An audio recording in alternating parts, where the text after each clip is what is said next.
बलूचिस्तान का आइंदा माली साल का बजट आज पेश किया जाएगा। बलूचिस्तान की वजीर खजाना मीर शुएब नौशरवानी 1100 अरब रुपए से जायद का बजट पेश करेंगे। वफाकी हुकूमत के ऐलान के मुताबिक सरकारी मुलाजमीन की तनख्वाहों और पेंशन में इजाफा मुतवक्के। बलूचिस्तान का आइंदा माली साल के लिए वफाकी महासिल से आमदन का तखमीना 795 अरब 13 करोड़ रुपए से जायद तजवीज़। वफाकी महासिल से काबिल तकसीम महासिल से आमदनी का तखमीना 771 अरब 39 करोड़ रुपए मुख्तस।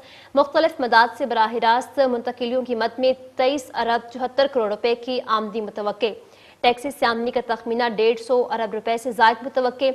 आइंदा माली साल के लिए गैर तरक्याती अखराजात का तखमीना 700 अरब से जायद होने का इम्कान।